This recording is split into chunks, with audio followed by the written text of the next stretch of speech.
Hello viewers, welcome है आपका sir जी talks में। और आज मैं बात करने जा रहा हूँ फेक नेरेटिव जो क्रिएट किए जाते हैं कुछ विद्वानों की बातों को लेकर, उसको क्लियर करने से संबंधित। और आज आप सभी जानते हैं कि गांधी जयंती है, साथ ही लाल बहादुर शास्त्री जी हमारे दूसरे प्राइम मिनिस्टर, उनकी भी आज जन्म जयंती है। तो दोनों को हम विनम्र प्रेम पूर्वक याद करते हैं और उनका जो भी उन्होंने देश के लिए किया वो बिल्कुल उसका हम कर्ज चुका नहीं सकते, बहुत अमूल्य है। लेकिन कुछ जो नॉलेज हम पुट करते हैं, प्रोसेस में लाए जाते हैं, उनको हमें समझना पड़ेगा। अब जैसे ये आपके सामने देख सकते हो, आप एक एग्जाम्पल आ रहा देख सकते हो। ठीक है, सुरक्षा की बात कही जा रही है, लेकिन इसमें देख सकते हो क्या लिखा गया है। चित्रकार को साधुवाद, लव, रिस्पेक्ट, गांधी, ये इसके हैशटैग्स हैं। बेटी अब इसकी ज़रूरत मेरे से ज़्यादा तुमको है। ठीक है, लेकिन इससे सब लोग क्या समझते हैं कि हम कानून को अपने हाथ में ले लें। ठीक है, कानून को अपने हाथ में ले लें। वो कानून को हम अपने हाथ में ले लें तो क्या ये हर चीज़ के लिए संभव है, हर स्थिति में संभव है? फिर लोकतंत्र कैसे रहेगा? फिर संविधान का क्या मतलब अगर हम कानून को ही अपने हाथ में लेने लग जाए? तो फर्स्ट थिंग ये है। अब मेरा जो लोगों का गुस्सा है हाथरस वाली घटना को लेकर बिल्कुल जायज़ है, और बिल्कुल मैं मानता हूँ इसमें जो लोकल प्रशासन, डीएम है, एसडीएम है और पुलिस है, सबकी गलती रही है, क्योंकि इस तरीके से नहीं होना चाहिए था। ट्रांसपेरेंसी इसमें होनी चाहिए थी, और जो भी उन्होंने रात में जो अंतिम संस्कार किया वो बिल्कुल नहीं होना चाहिए था। अगर उन्हें फॉर्मेलिटी करनी थी तो फिर इसकी भी ज़रूरत नहीं थी, वो कोई और जगह या फिर और तरीके से कर लेते। लेकिन वो बिल्कुल गलत था। दूसरी बात यहाँ पे मैं यही कहना चाहूँगा कि अब देख रहे हैं जैसे रेप जैसी जो घटनाएं हो रही हैं, तो क्या लगता है कि हम लाठी ले लें, बंदूक रख के चलें तो ये चीज़ नहीं होगी। सबसे पहले हमें इसके रूट कॉज तक पहुंचना पड़ेगा और समझना ही पड़ेगा कि आदमी इस बात को आगे क्यों बढ़ा रहा है। वो इसको इसलिए बढ़ा रहा है क्योंकि निर्भया वाला केस, बहुत सारे केसों में देखा होगा आपने कि जो मुजरिम है बहुत देर से सज़ा मिलती है, या फिर कई बार सज़ा ना भी मिलती है, या सज़ा बहुत ही कम मिलती है। तो सज़ा कठोर से कठोर मिले। दूसरी बात कि जो केस है वो हाईएस्ट 1 साल के अंदर सॉल्व हो जाना चाहिए। अगर वो सॉल्व नहीं होता तो ये भी सिस्टम की फेलुअर है।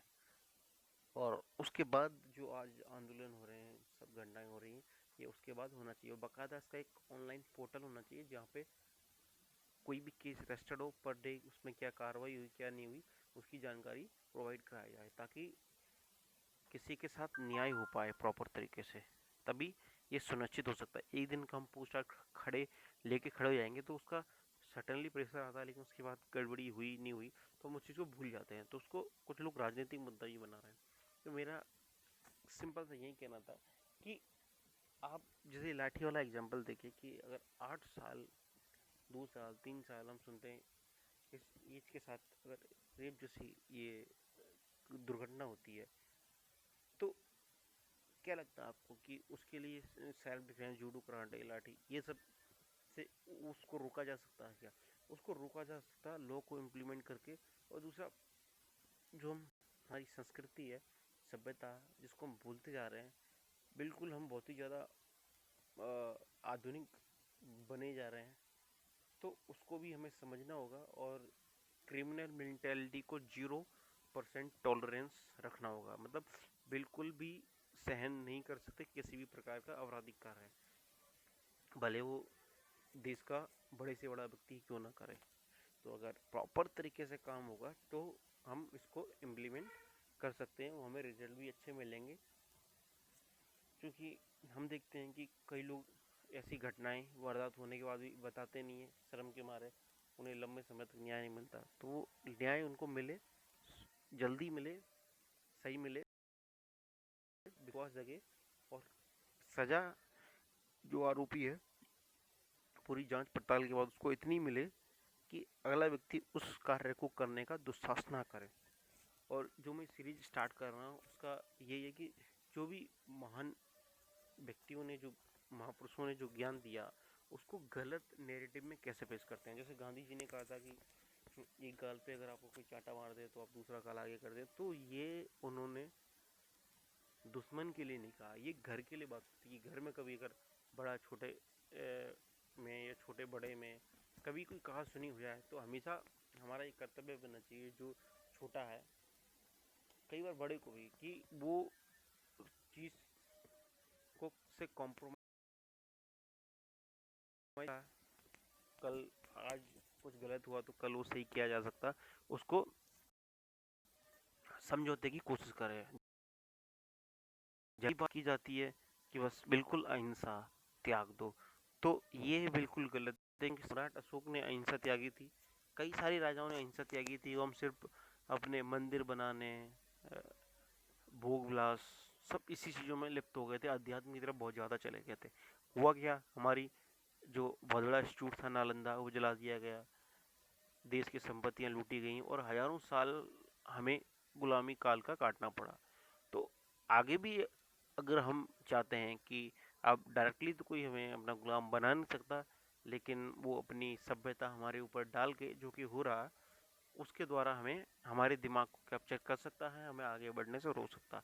तो उसके लिए हमें जो भी महापुरुषों ने कहा है उसको सही संदर्भ में सही जगह उपयोग करना पड़ेगा। अब जैसे चाइना, जब देखो तब पाकिस्तान, चाइना जब देखो तब बॉर्डर्स को जो शांति है भंग करता रहता है।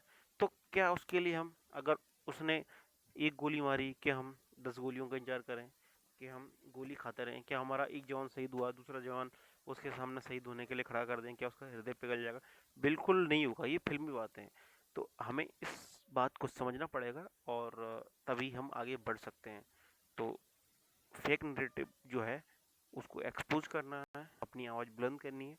जितने भी प्लेटफॉर्म्स हमारे पास, social media, Facebook, Twitter, Insta, जो उसमें अच्छे से अच्छी चीज़ें हम प्रस्तुत करें।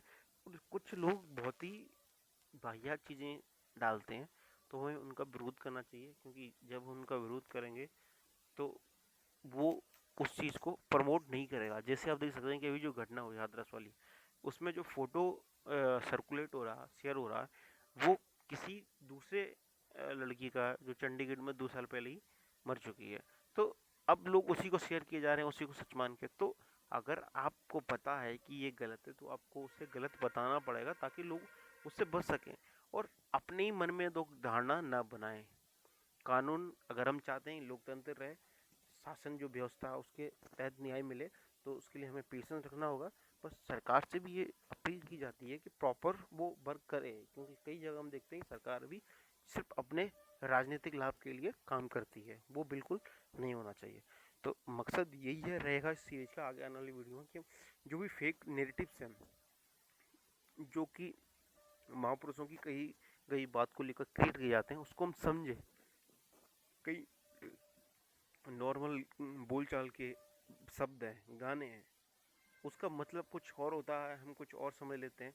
तो हमें उसका सही मतलब समझना पड़ेगा, क्योंकि जब तक कोई ज्ञान आपने अगर गलत तरीके से लिया है तो उसके परिणाम हैं आपको प्रॉपर नहीं मिल सकते हैं। कि साइंस का एक नियम है कि अगर आपको कोई भी रिएक्शन करानी है, कोई भी प्रोडक्ट्स बनाना है, तो उसके लिए आपको मिक्सर बनना पड़ेगा।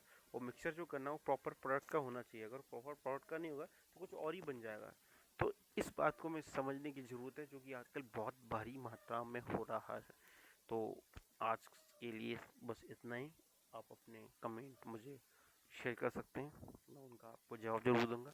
और पसंद आया हो तो लाइक शेयर सब्सक्राइब करें। धन्यवाद।